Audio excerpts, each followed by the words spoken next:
Break के बाद आपका स्वागत है। आप संकल्प देख रहे हैं। अयोध्या के राम मंदिर पर हमले की फिराक में गिरफ्तार संदिग्ध आतंकी अब्दुल रहमान से जैसे जैसे पूछताछ हो रही है, वैसे वैसे नए खुलासे भी हो रहे हैं। हमले की साजिश में अब्दुल अकेला नहीं बल्कि बहुत सारे स्लीपर सेल शामिल थे और निशाना सिर्फ राम मंदिर नहीं बल्कि यूपी में सीरियल ब्लास्ट की तैयारी थी। माकूम से लेकर संभल तक आतंकी साजिश का हिस्सा था।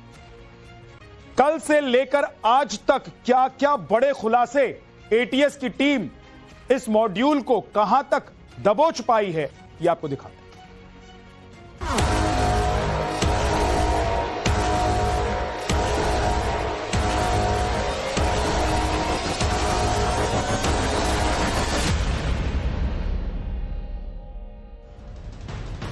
अयोध्या राम मंदिर पर हमले की साजिश में जैसे जैसे जांच आगे बढ़ रही है, चौंकाने वाले खुलासे हो रहे हैं। आतंकी निशाने पर अयोध्या का राम मंदिर ही नहीं, इसके अलावा भी स्लीपर सेल सिलसिलेवार धमाकों की तैयारी में जुटा था। 45 दिनों तक प्रयागराज में चलने वाला महाकुंभ भी आतंकियों के टारगेट पर था। इसके अलावा कई धार्मिक स्थल भी थे जिनकी आतंकियों ने रैकी की थी। मतलब भारी खून खराबे का ब्लूप्रिंट लेकर आतंकी अलग अलग शहरों में घूम रहे थे। फरीदाबाद से संदिग्ध आतंकी अब्दुल रहमान की गिरफ्तारी के बाद मिले इनपुट के आधार पर सुरक्षा एजेंसियां, खासकर एटीएस की टीम ताबड़तोड़ छापेमारी कर रही है। उत्तर प्रदेश के अयोध्या, लखनऊ, मऊ, आजमगढ़ और बलिया में छापे मारे गए हैं। इस दौरान बलिया से 3 संदिग्धों को हिरासत में लेने की भी खबर है। आतंक के इस नेटवर्क को खंगालने के लिए एटीएस की कई टीमें एक साथ मिशन में जुटी हुई हैं। इन छापों के दौरान पुलिस को कई संदिग्ध दस्तावेज मिले हैं जिसकी जांच की जा रही है।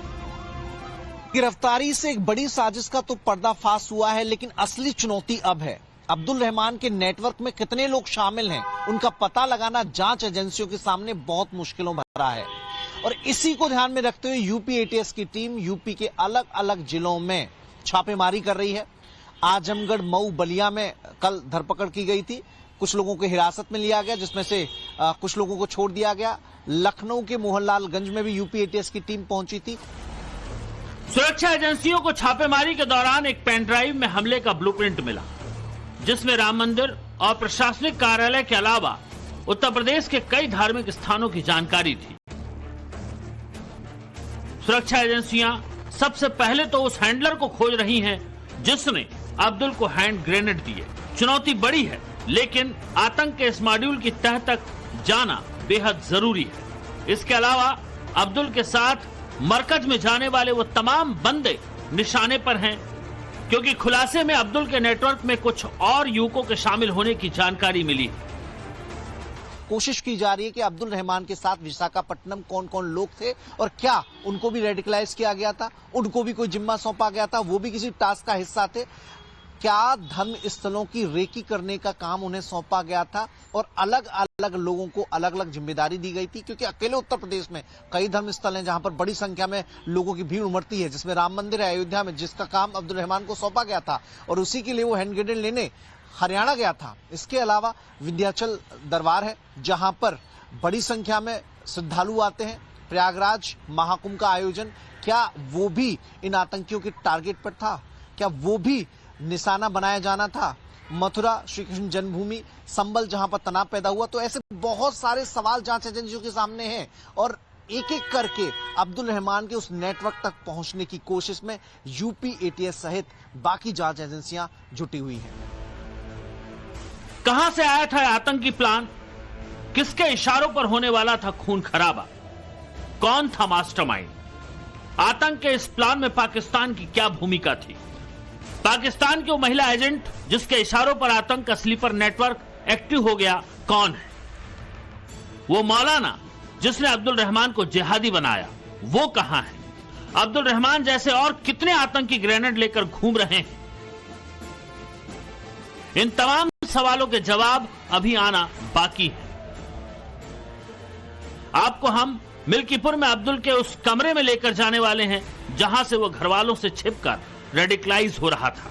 हम आपको अयोध्या के राम मंदिर भी लेकर चलेंगे और दिखाएंगे कि अगर अब्दुल ग्रेनेड लेकर फरीदाबाद से फैजाबाद पहुंच जाता तो क्या वो राम मंदिर को निशाना बना देता। यानी अयोध्या में आज की तारीख में सुरक्षा के क्या इंतजाम हैं, ये भी आपको दिखाएंगे। लेकिन सबसे पहले अब तक की कहानी का फ्लैशबैक दिखा देते हैं। फरीदाबाद के पाली गांव का ये वही कोठरा है जहां से अब्दुल रहमान को दबोचा गया। भिखारी बनकर इसी कोठरे में 3 दिन तक छिपकर रहा संदिग्ध आतंकी अब्दुल रहमान। इसी कोठरे में जमीन के अंदर अब्दुल ने हैंड ग्रेनेड छिपा कर रखे थे। सोमवार को स्पेशल इनपुट के आधार पर गुजरात एटीएस और फरीदाबाद एसटीएफ ने अब्दुल रहमान को यहां से गिरफ्तार किया था। संदिग्ध आतंकी अब्दुल के पास से मौके पर 2 हैंड ग्रेनेड मिले थे, जिससे अब्दुल ने आईएसआई के एजेंट से हासिल किए और हमले के आदेश का वो इंतजार कर रहा था। लेकिन सुरक्षा एजेंसियों ने अब्दुल रहमान को उसके मंसूबों के पूरे होने से पहले ही गिरफ्तार कर लिया और जब पूछताछ शुरू की तो उसने चौंकाने वाले खुलासे किए।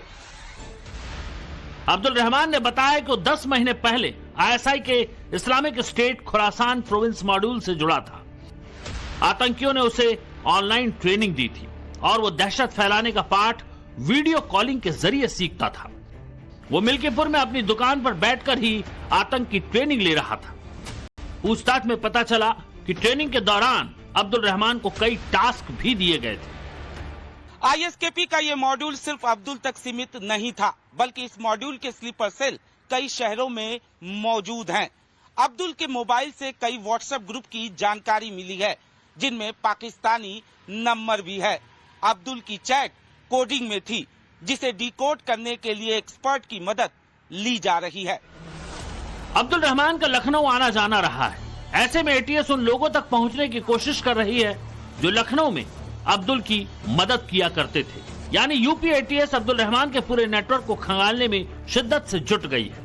स्लीपर सेल तक पहुंचना सबसे बड़ी चुनौती है, क्योंकि जब तक स्लीपर सेल तक एजेंसियों के हाथ नहीं पहुंचेंगे, खतरा बना रहेगा। तो अभी हाल के अंदर जिस तरह से राम मंदिर के ऊपर अटैक करने के लिए अब्दुल रहमान को एक जॉइंट ऑपरेशन के दौरान हरियाणा पुलिस और गुजरात पुलिस की एसटीएफ के द्वारा गिरफ्तार किया है और बड़े चौंकाने वाले खुलासे हुए हैं। वो तमाम जमात से जुड़ा हुआ था, तमाम टेररिस्ट फंडिंग से जुड़ा हुआ था और उसके बहुत सारे एसोसिएट्स हैं। उसकी तमाम चीजें खंगाली जा रही हैं, जिसमें उसके पेन ड्राइव, उसकी ईमेल, किन लोगों के कांटेक्ट में था, बैंक अकाउंट्स, तमाम डिटेल उसके इकट्ठे किए जा रहे हैं इन्वेस्टिगेशन के लिए।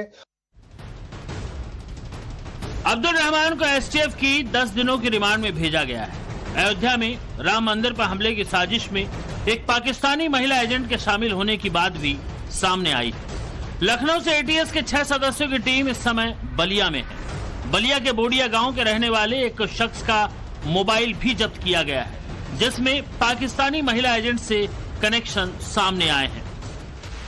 ये तो साफ हो ही चुका है कि राम मंदिर पर हमले की प्लानिंग में दबोचा गया अब्दुल रहमान आईएसआई के Islamic State Khorasan province module से जुड़ा हुआ था और आतंकियों से ऑनलाइन ट्रेनिंग ले रहा था। दरअसल इस्लामिक स्टेट का खुरासान मॉड्यूल बेहद खतरनाक है।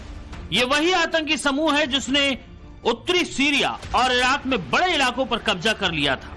2015 में बना यह संगठन ज्यादातर पूर्वी अफगानिस्तान में काम करता है, जिसके एक इलाके को खुरासान प्रांत कहा जाता है। माना जाता है कि उस आतंकी समूह में 3000 से ज्यादा लड़ाके। Center of Strategic and International Studies के मुताबिक 2015 और 17 के बीच ISIS-K ने अफगानिस्तान और पाकिस्तान में आम नागरिकों पर 100 से ज्यादा हमले किए हैं। इसी दौरान करीब 250 हमले अमेरिकी, पाकिस्तानी और अफगान सैनिकों पर हुए हैं। ISIS-K अफगानिस्तान के खुरासान में 10 सालों से काम कर रहा है और बीते कुछ सालों से भारत में भी सक्रिय है। अब्दुल रहमान जैसे अशिक्षित लड़कों पर इसकी नजर होती है और इसमें मदद करते हैं उस्मान हजरत जैसे मौलाना। इस मौलाना ने ही अब्दुल को आतंक की राह दिखाई और रेडिकलाइज किया। 2005 में जन्मा अब्दुल रहमान महज 19 साल का है। इसने मिल्कीपुर में मनीराम यादव इंटर कॉलेज से 10वीं कक्षा तक पढ़ाई की थी। 5 वक्त का नमाजी अब्दुल स्वभाव से शांत था। परिवार वाले और यहाँ तक कि मोहल्ले वाले भी कह रहे हैं कि अब्दुल आतंकी भी हो सकता है, ये यकीन करने लायक नहीं। खड़ा होगा। 3 बहनों में अकेला भाई है अब्दुल और घर में सबसे बड़ा है। लेकिन अचानक ही अयोध्या कैंट के पुरानी सब्जी मंडी इलाके में रहने वाले मौलाना उस्मान हजरत के संपर्क में वो आया और मरकज जाने लगा। अब्दुल के पिता के मुताबिक वो पिछले साल जुलाई में मरकज के लिए दिल्ली गया था। वहां से विशाखापत्तनम गया और वहां उसने जमात का दामन थामा और इसी बीच वो आतंकी संगठनों के संपर्क में आ गया। गिरफ्तारी से पहले अब्दुल दिल्ली के निजामुद्दीन मरकज में रह चुका है। उसे मंगलवार को वापस घर जाना था, लेकिन इससे पहले ही उसे दबोच लिया गया। दरअसल मरकज एक सेंटर है जहां कुरान और हदीस की बातों को दूसरों तक पहुंचाया जाता है। 75 साल पहले मेवात के मौलाना इलियास साहब ने मरकज की स्थापना की थी। इस मरकज को बनाने का उनका मकसद यही था कि देश के अनपढ़ मुसलमानों में बढ़ती जहालत को खत्म करके उनको इस्लाम के बताए गए रास्ते और नमाज की तरफ लाया जाए। भटके हुए लोग नमाज पढ़े, रोजे रखे और बुराइयों से बचे।